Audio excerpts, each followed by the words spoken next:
While the papers are full of what's wrong with the world and what needs to be changed, there are many who have dedicated their lives to make a difference in their own little ways. Today, Simbly Chumma wants to celebrate 5 incredible Indians who did not wait for a huge grant or retirement to spread hope and joy among others. Their tales of bravery in the face of adversity is a huge source of inspiration for each one of us. Incredible Indians will be an ongoing series. This list is in no way a ranking of any sorts because each of them is incredible. Number 5. Raja Ram Tiwari.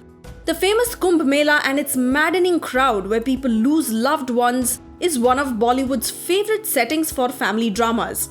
It is true that each year hundreds of thousands of people get separated from their loved ones, many being old, uneducated and helpless villagers. In such a situation, Raja Ram Tiwari or Bhule Bhatke Tiwari, as he is still remembered, stepped in as a savior with his NGO Bharat Seva Dal to reunite most pilgrims with their loved ones. On his first Kumbh Mela in 1946, he found an older woman crying hysterically for her lost husband. The sight disturbed him so much that he created a makeshift loudspeaker and kept calling out the man's name till he was found. The relief and gratitude on the lady's face was his reward, which became his calling.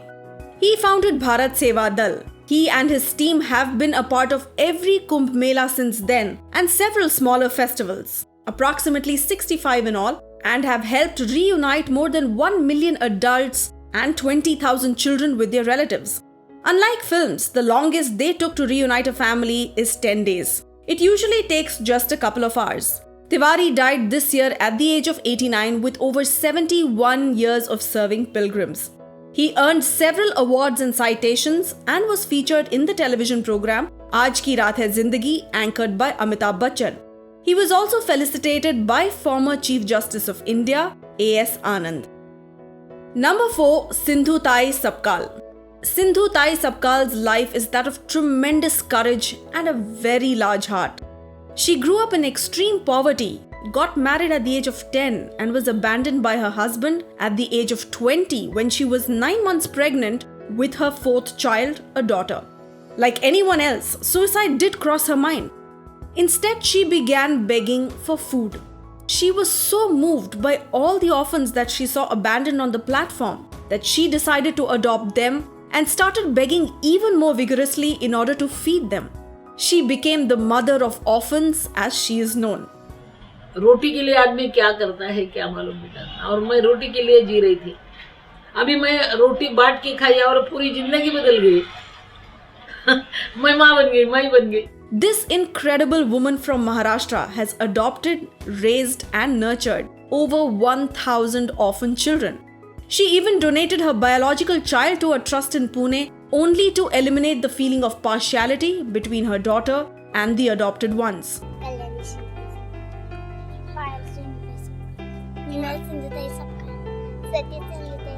Throughout her life, she struggled for the upliftment of the downtrodden.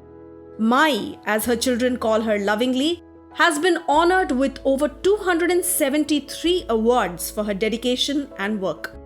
A Marathi film, Me Sindhutai Sapkal, released in 2010 and is a biopic inspired by the true story of Sindhutai Sapkal. Number 3. Rajesh Kumar Sharma.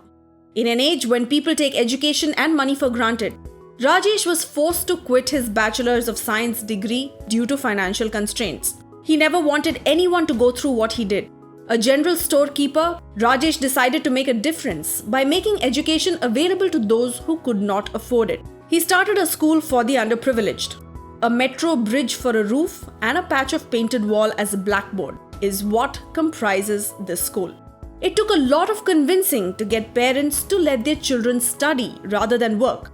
Today, Rajesh teaches more than 140 students, 70 of whom are enrolled in government schools now, thanks to him. The best part is, the children of labourers, rickshaw pullers and farm workers from the villages near Yamuna Bank in Delhi come of their own volition. This is probably the only school where attendance is not taken or enforced. Number 2. Sunita Krishnan. While rape is becoming one of the most common and hated crimes in the country, you would assume that justice and society would side the victims. Unfortunately, that is not the case. No one knows it better than Sunita Krishnan, who was gang raped at the age of 15 by 8 men. Sadly, trauma was not the only thing that she had to face. Despite being the victim, she was subject to social stigma, isolation, and ostracism. She was extremely angry, and rightly so. But she did not let what happened to break her. She drew power from her anger to start Prajwala, an NGO that works to prevent the trafficking of women. So far, they have rescued over 8,000 girls who are rehabilitated through vocational training, jobs, and marriage. She has received several death threats and has faced physical assault, but nothing deters her. Number 1. Arunachala Morgan. Talking about menstruation is still considered weird and awkward, and men prefer to stay out of it. But that was not the case with Arunachala Morgan. No, he was not a pervert. On the contrary, he was astounded by the poor hygienic conditions of rural women who were forced to use cloth, sand, leaves, and even ash as a substitute to sanitary napkins, just because they were so expensive. He started research to help and impress his wife, but eventually it became a huge project. He decided to invent a machine that would make sanitary napkins at a very low cost for rural women. But what were they made of? Finding that out was not going to be easy for a man. With no help, he was forced to create an artificial system and wear the pads himself or analyze used pads. His methods were so shocking and disturbing to his family that they disowned him and the village also ostracized him. But Muruganandam trudged forward. He had made up his mind. After several years of research, he finally invented the machine, which not just made sanitary napkins affordable, but also provided employment to rural women. Today, Muruganandam has earned the respect of his family and villagers who appreciate and support his efforts. Recently, a documentary titled Menstrual Man was made on his journey. This video cannot do justice to the stories and achievements of each of these individuals, so do go ahead and read up about each one of them. If you were inspired by this video, press like and share it with as many people as you can. We'd love to know if you know of any such incredible Indians, as this will be an ongoing series. Subscribe to Simbly Chumma and stay tuned for more such videos.